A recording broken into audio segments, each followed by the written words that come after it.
Everyone, this is Priyanka Tyagi and welcome to my YouTube channel. Friends, अगर आप लोग BPSC शिक्षक भर्ती की तैयारी कर रहे हैं तो ये वाला चैनल आपके लिए बहुत ज्यादा हेल्पफुल रहेगा, क्योंकि इस चैनल पर मैं आपको बीपीएससी शिक्षक भर्ती के लिए मैथ्स की तैयारी कराऊंगी। ठीक है, तो जो भी अगर आप 6 to 8 के लिए 6 to 8 मैथ साइंस टीचर बनना चाहते हैं तो आपको मैथ्स से रिलेटेड सारा कंटेंट आपको इस चैनल पर मिलने वाला है।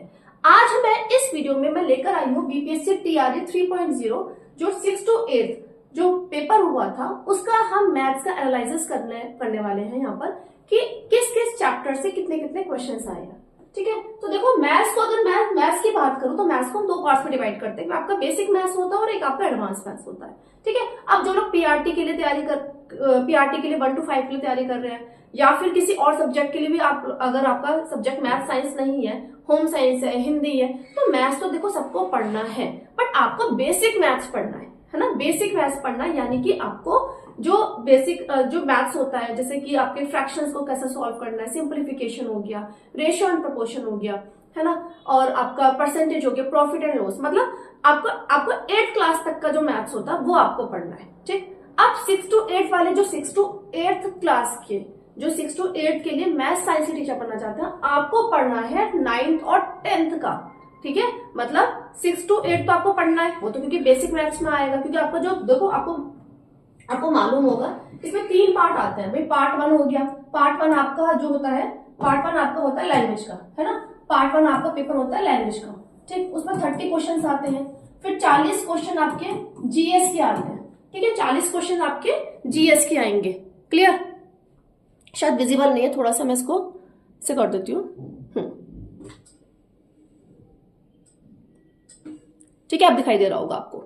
ठीक, 40 क्वेश्चन आपके जीएस के आते हैं और उसके बाद आपके फिर आपका आता है जो 80 नंबर का जो पार्ट 3 होता है, जो आपका सब्जेक्ट है। अब जैसे मैथ साइंस वाले तो 40 क्वेश्चन आपके मैथ्स के आएंगे और 40 क्वेश्चन आपके साइंस के आते हैं। ठीक है, 40 क्वेश्चन आपके साइंस के आएंगे। क्लियर? अब जो जीएस वाला पोर्शन होता है उसमें आपके आते हैं बेसिक मैथ्स। बेसिक में जो सबको पढ़नी है उसके अंदर कौन से चैप्टर आते हैं आपके? रेशियो एंड प्रोपोर्शन यानी कि अनुपात समानुपात, परसेंटेज प्रतिशत, time and work, time and distance. ठीक है, और आपका सिंप्लीफिकेशन आएगा। ठीक है, एवरेज आएगा, औसत चैप्टर जो होता है। तो ये जो क्वेश्चन है कंपाउंड इंटरेस्ट, सिंपल इंटरेस्ट, ये आपका बेसिक मैथ्स में आता है। अब जो ये वाला जो पार्ट 3 है मैथमेटिक्स, इसमें आपका आएगा 9th और 10th क्लास की, जो क्लास 9th और 10th की मैथ्स है वो आपको पढ़नी है। ठीक है, अब देखो क्वेश्चन को एनालाइज करते हैं। अब जैसे क्वेश्चन आपका है यहाँ पर 196 के अभाज्य गुणनखंड में अभाज्य गुणनखंडों के घातांकों का योग। ये जो क्वेश्चन निकला है क्लास 10 का चैप्टर नंबर 1 है, रियल नंबर वास्तविक संख्या, उसमें से निकला है। बिल्कुल एज इट इज क्वेश्चन बिल्कुल मिलेंगे आपको। ठीक है, एज इट इज क्वेश्चन आपके दे रखे हैं। फिर क्वेश्चन नंबर जो ये 72 है, ये आपका आया हुआ है क्लास 10th में, चैप्टर है क्वाड्रेटिक इक्वेशन, द्विघात समीकरण, वहां से निकला है।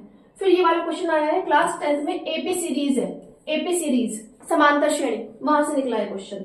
फिर देखो यदि बिंदु, ये वाला जो क्वेश्चन आपका दे रखा है, ठीक है, ये आपका क्वेश्चन आया है कोऑर्डिनेट ज्योमेट्री, क्लास 10th में, बिल्कुल एज इट इज क्वेश्चन दे देंगे। तो आपको क्या करना है, क्लास 9th और 10th की एनसीईआरटी उठा लो, पुरानी वाली, नई वाली नहीं, पुरानी वाली। अगर पुरानी वाली अवेलेबल है, क्योंकि मार्केट से खरीदोगे तो मार्केट में तो आपको नहीं मिलेगी, तो कोई अगर आपके पास पुरानी पड़ी हो, किसी बच्चे वगैरह से पूछ लेना, आपके पास हो तो उससे ले लो, अदरवाइज नहीं तो कोई भी प्राइवेट जो पब्लिकेशन की बुक होती है ना वो उठा लो। ठीक है, क्योंकि जो नई एनसीईआरटी उसमें सिलेबस बहुत ही कम दे रखा है, बहुत ही कम, कवर नहीं कर पाओगे, समझ में ही नहीं आएगा उसमें कुछ भी। तो आपको या तो ओल्ड एनसीईआरटी से पढ़ाई करनी है या फिर आप कोई भी प्राइवेट पब्लिकेशन की बुक उठा लो, क्लास 9th और 10th की, कोई से भी, किसी भी पब्लिकेशन की जो आपको अवेलेबल हो जाए। ठीक है, घर के आसपास जैसे आपके बच्चे होंगे, घर के आसपास कोई पढ़ाई कर रहा होगा भाई, जो 10th से 11th में आया तो उसकी बुक्स ले लो। नहीं तो आपको अगर आरएस अग्रवाल, वो तो आपको हर जगह मिल जाएगी। जो भी बच्चा क्लास 10th से 11th में आएगा ना, उसके पास आरएस अग्रवाल या फिर आरडी शर्मा, तो वो तो मिलेगी हर हाल में। तो आरडी शर्मा बहुत ज्यादा एडवांस हो जाती है, वो मत देना, वो मत करना।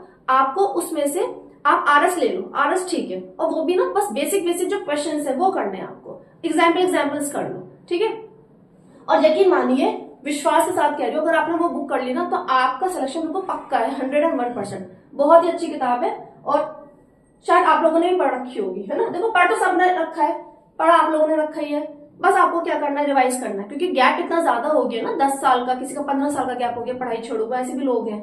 ठीक है, तो वो गैप आ गया ना, तो आपको एक सारी चीजें रिवाइज तो करनी पड़ेंगी एक बार। अब देखो नेक्स्ट क्वेश्चन देखते हैं, ये क्वेश्चन नंबर 75 देखो, ये आपको दे रखा है जो ट्रिग्नोमेट्री हाइट एंड डिस्टेंस के नाम से जो चैप्टर होता था, ठीक है। अब आपको क्लास 10 में मिलेगा एप्लीकेशन ऑफ ट्रिग्नोमेट्री के नाम से, तो वहां से लिया हुआ क्वेश्चन है, सही है। अब देखो भाई, इसको थोड़ा सा जूम करते हैं। देखो भाई, बेलन और शंकु, ये आपका आया सरफेस एरिया एंड वॉल्यूम में से, ठीक है। Surface area and volume chapter में से आया हुआ ये वाला क्वेश्चन, क्वेश्चन नंबर 76 जो है ये, ठीक है।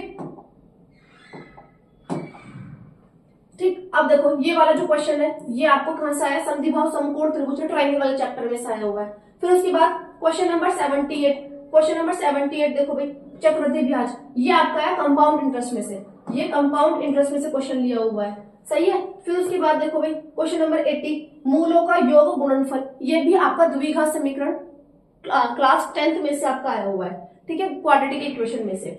फिर ये वाला देखो समबाहु त्रिभुज, इसकी प्रॉपर्टीज बतानी है कौन कौन सी, ये आपको as it is class 9th में, जो क्लास 9th में ट्रायंगल चैप्टर दे रखा है उसमें आपको मिल जाएगा, ठीक है।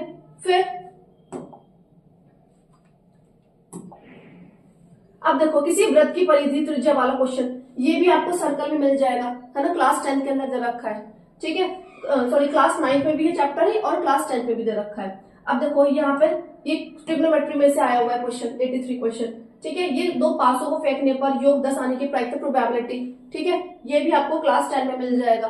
तो अल्टीमेटली मैं ये कह रही हूँ, कहने का मतलब ये है कि 9th और 10th की बुक्स आपको करनी है केवल जो 6 to 8 के लिए अप्लाई कर रहे हैं, ठीक है। 9th और 10th वाले हैं जिन्होंने 9th और 10th के लिए अप्लाई करा है, वो आपको उसके लिए आपको पढ़ना पड़ेगा क्लास 11th और 12th की मैथ्स, क्लास 11th और 12th की, मतलब एक लेवल आपको ऊपर की तैयारी करनी है। जैसे आप 8th तक की तैयारी, अगर आप 8th तक की टीचर बनना चाहते हो तो आपको 9th और 10th तक की मैथ्स पढ़ लो, बस आपका काम आराम से हो जाएगा, बहुत अच्छे से हो जाएगा, ठीक है। तो अब देखो ये वाला जो क्वेश्चन है, क्वेश्चन नंबर 87, क्वेश्चन नंबर 87 जो दे रखा है, ये भी देखो त्रिज्या खंड का कोण, ये भी आपको क्लास 10th में मिल जाएगा, ठीक है, सर्कल चैप्टर में से दे रखा है ये वाला, ठीक। फिर देखो भाई ये वाला भी क्लास, ये आपका जो दे रखा है ये भी आपको क्लास 10th में से दे रखा है, रियल नंबर में से। फिर ये क्वेश्चन नंबर 89 जो है, क्वेश्चन नंबर 89 में भी आपको सर्कल की जो वृत्त की स्पर्श रेखा चैप्टर होता है, ठीक है, उसमें से दे रखा है, ठीक है। ये भी 9 से कम आए हुए टॉपिक्स, क्लास 9 की जो मैथ्स है उसमें से कम आए हुए, क्लास 10th में से आए हुए ज्यादा टॉपिक्स, जो क्लास 10 की जो मैथ्स है, ठीक है, उसमें से ज्यादा टॉपिक्स आए हुए, ठीक है। देखो अब ये वाला दो क्वेश्चन नंबर 90, ये वाला आपका आया हुआ है क्लास 9 से, क्लास 9 में जो क्लास 9th है उसकी बुक में चैप्टर नंबर सेकंड चैप्टर है पॉलिनोमियल, बहुपद, उसमें से आया हुआ, बिल्कुल एज इट इज क्वेश्चन आपको मिल जाएगा वहां पे, ठीक है। ऐसे ये वाला भी आपका जो है क्लास 9th में से आया हुआ है, ठीक है। ये वाला जो है आपका कोऑर्डिनेट ज्योमेट्री क्लास 10 की मैथ्स में से आया हुआ है, ठीक है। तो अल्टीमेटली आप ये देख रहे हो कि भी क्लास 9 और 10 से बाहर कोई सा भी क्वेश्चन नहीं आया हुआ है। तो अगर 6 to 8 के लिए आप अप्लाई कर रहे हो मैथ्स टीचर के लिए, तो आपको केवल 10 तक की आपको मैथ्स पढ़नी है, ठीक है। अब देखो ये तो हमने बता दिया कि क्या आपको पढ़ना है, ठीक है।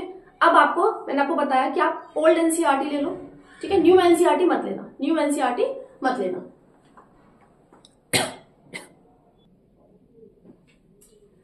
ठीक है। तो क्लास आप ना एनसीईआरटी की जो नई वाली बुक्स है वो मत लेना, अगर आपको पुरानी बुक्स मिल जाती तो बहुत अच्छी बात है, ठीक है, वहां से कर लेना।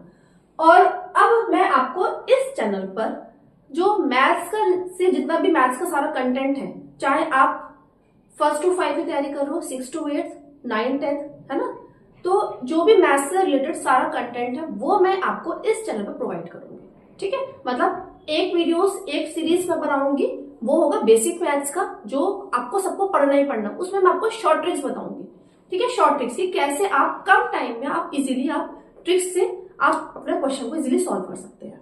दूसरी जो एक सीरीज होगी उसमें होगी 6 to 8 के जो ये वाला मैथ्स है, एडवांस मैथ्स, जिसमें आपको 9 और 10 का मैथ्स पढ़ना है वो, ठीक है। अब आपको टॉपिक वाइज पढ़ना है या फिर प्रैक्टिस सेट, वो आप मुझे कमेंट करके बताइएगा, ठीक है।